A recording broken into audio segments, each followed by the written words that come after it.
What's up, beautiful people? You already know this is Levar, aka Ramzie, the editor-in-chief of Snubb3d Magazine, and today we have a special guest. And you know how on the sit down what we do, I don't introduce the guests introduce themselves on how they like to be introduced. So without further ado, I'm gonna go ahead and pass it to the guest of the day. What's up, Ramsey? My name is Lyle Anthony, all the way. My bad about that. My bad. From the beautiful, beautiful South Africa. I am 30 some odd years old. Been in the music industry for about 15 years now. I won a local competition in South Africa it's an international competition called Pop Stars, and I think that just changed the trajectory of my life and what I wanted to do in the entertainment world. I realized that damn, I am a force to be reckoned with, and I kind of pursued this entertainment dream of mine. Yeah, I moved to LA about 6 years ago. It was one of the best decisions of my life. And I'm really just here as an independent artist, just doing my thing. And, we have the likes of, like I said, I am South African. We have the likes of Tyler leading the pack for us right now. So it's Right. always nice to see that, our peers are doing things, and it just gives me hope to continue and to just yeah, continue pushing on and live this dream that we've all been blessed with. Definitely, definitely, definitely. Well, number one, thank you for speaking with us today. Let's start off with growing up for you. Mhm. What was that like for you, and when did you know that you had a gift to entertain and sing? Yo, well, growing up, I was always the entertainer in the family. I think one of the things my parents always did was take my brother and I to the theater, and I think that started my love for music and passion for music. And yeah, I can remember being as young as 4 years old and doing things on stage. They used to call me Joseph because when I was in little school and creche, I was Joseph in the Amazing Technicolor Dreamcoat.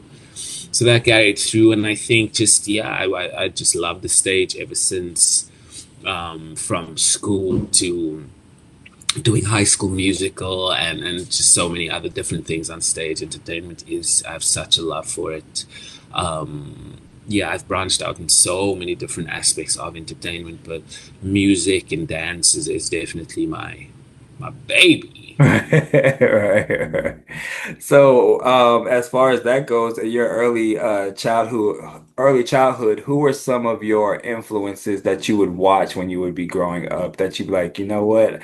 I like their techniques. Yeah, I think as a young boy, I definitely say the likes of Craig David. Growing up, I think he just resonated something that looked so similar to what I saw as a child in the mirror. So he really gave me that inspiration. I still remember singing 7 days to Yeah. walking away to everything that he had going. Right. Um, People like John Legend, India Arie at the time. I mean, obviously Beyonce's had a huge influence in my career.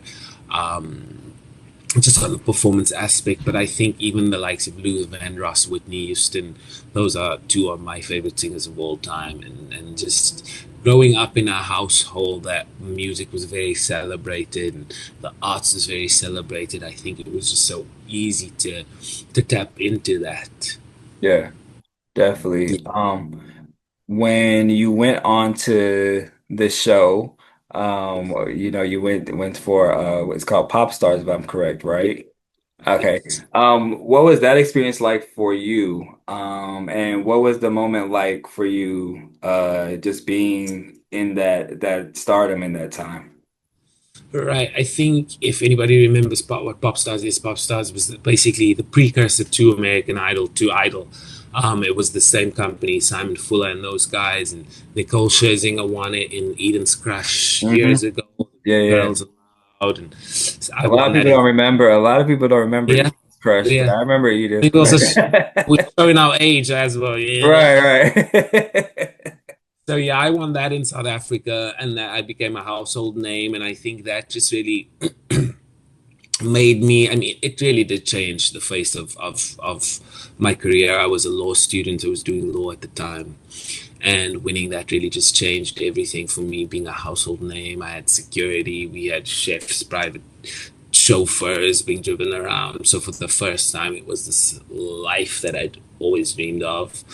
Right. But also at the same time, it comes with its own challenges and stuff like that. And you kind of just have to keep your head in the game, stay focused, stay committed, stay realizing what it is that you came to do and are doing, you know? Definitely, definitely. Yeah. So let's get on one of your tracks that you recently dropped, which was different. What was that like for you creating that song and making it feel that way? What was behind the music?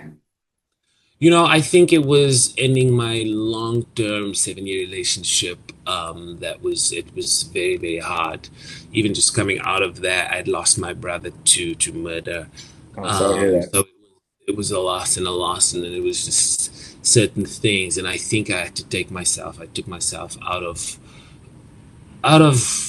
out of life for a second, I guess, to kind of just introspect and see where I was. And I think in that I realized that certain people that I was allowing and entertaining and all of that were kind of very much the same. And I think it took a lot of me, a lot of mental health and really focus on that aspect to just see what it was. And I realized that I wanted something different. I needed something different. I needed a person that was different, an experience that was different, and not just the same old monotonous, boring shit that just doesn't, you know. And I think that's really where I was, and I got the song written down a little bit, and I contacted a really, really good, it's one of the best songwriters ever, a friend of mine, Jimmy, in South Africa, and we kind of co-wrote the song together.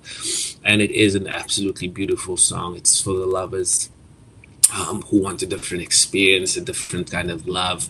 I think once you're so committed to self love and just finding and working on yourself so much, it's just you require so much more in so many aspects, relationships, and all of those kind of things. And I think that was the biggest yearning for me. I dare you to be different because being different is it's such a star quality, it's such a strong quality, something Right. that a confident person needs to have, somebody who stands in their values and what they believe. And yes, we have our ups and downs and all of those kind of things, but at the core of it, who are you and are you different to whatever just is moseying around because it's boring as shit out there. No, definitely. I definitely understand that. I think that's a key element to sometimes get on because a lot of people don't really know themselves or Mhm. understand their self-worth. Will- and will tell you till they blue in the face, baby, Yeah. I know myself. Okay, you know Yeah. the version of yourself in the mirror. Yeah, exactly. So that's a powerful message. Um, what's the creative process for you like when it comes down to creating a song? Is it something where you like for this song you said it was off of experience? Is that Hmm. always how it is for you, or is it some other things that you like to entitle when it comes down to Yeah, I mean, smoking weed definitely comes into it? it. The creative aspect of it.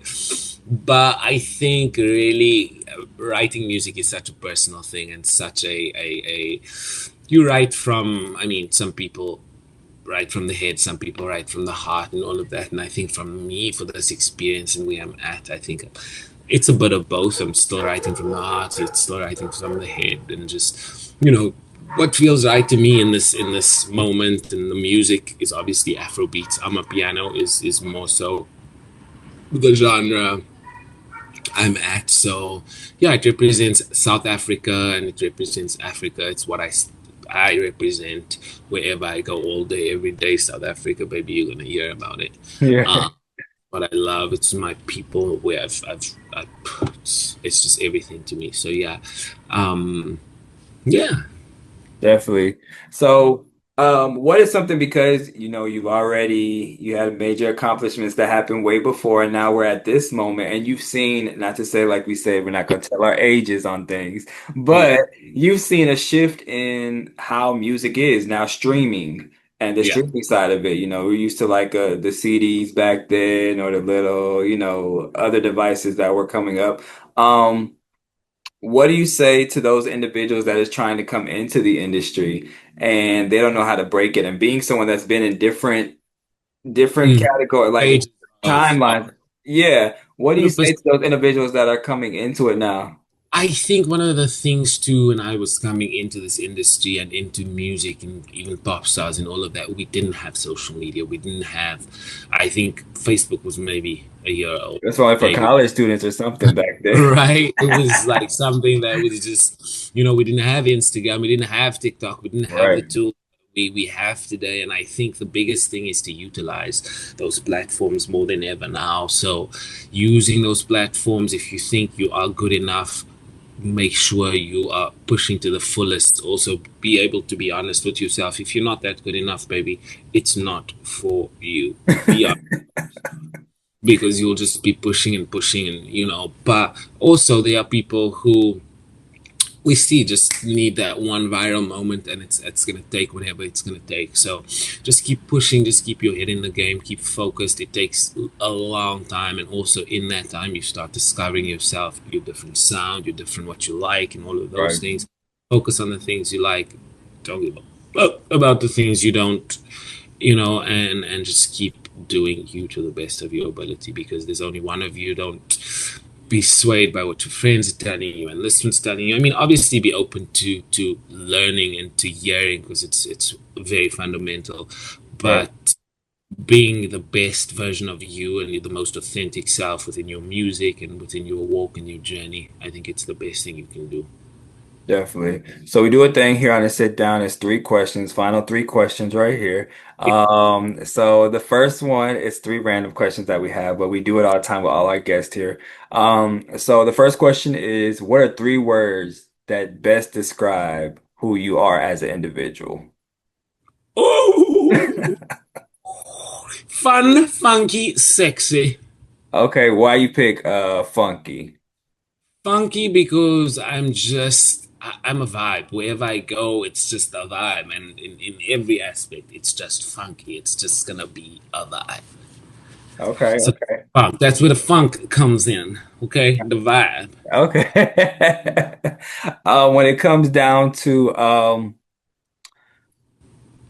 we'll jump to this question actually.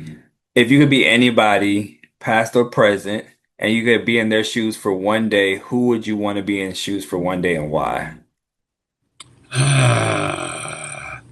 This is such a difficult one, and I mean, I guess it's probably a very deep answer. But I will say this, to be in anybody's shoes, it takes a lot. It takes a lot of experience. It takes a lot of understanding where people come from, how they've been doing it, and traumas, all of those kind of things make up who we are. So to say I want to stand and walk into anybody's shoes other than my own, maybe I ain't doing it. I ain't staying in this lane. I can keep my shoes on. Right. No, actually, another guest said that, so that's kind of dope that you brought that up because a lot of people want to see, like, okay, well, what would this person's life be like? But sometimes you don't know what stage of their life they were at that time. So you stepping in a shoe and you be like, whoa, wait a minute, who's Right. I think one of the things that I was thinking is being my brother for those last moments of his life, kind of seeing like just who it was, what it Right. was, like what the fuck, because we still don't know. And I think that was probably one of the hardest things. But yeah, it would probably be that if we were to, if I was to give an answer, but I didn't want to get too deep too much. No. But that would be it. But other than that, I love being who I am. So ain't nobody else's shoes except Beyonce. The way I am. Give me those stilettos. And what are some last words you want to give to people out there that is watching and is getting for maybe this is the first time they're seeing you, maybe it's not. Like anything you want to drop on them and let them know, or any anything. Listen, I'm just saying get into it, because once it's like there's a phenomenon over here, and I think that once people get to see the artistry, the performer aspect, then the vocals and all of those kind of things, you really start seeing a real star.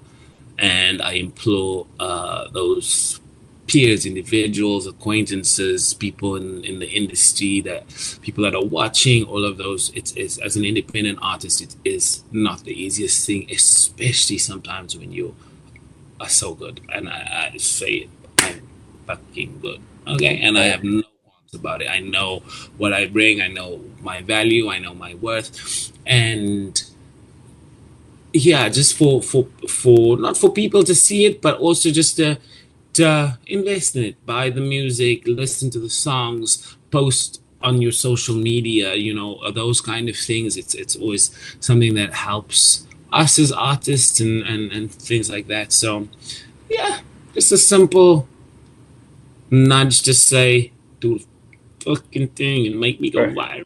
Okay. Right. Well, one, thank you so much for speaking to me today. Right. It's an honor to Likewise. speak to you. Hopefully, in the future, we'll run face to face to each other. You knows on the corner or 100%. You something. never know in these streets. Right, These right. So, streets are, long and windy. So right. Well, all right. Thank you so much. You have a thank great you. day. Enjoy your weekend, and everybody, make sure you go stream his music. Get involved. Okay, different Lyle Anthony out now. All right. See Thank you you. later. All right.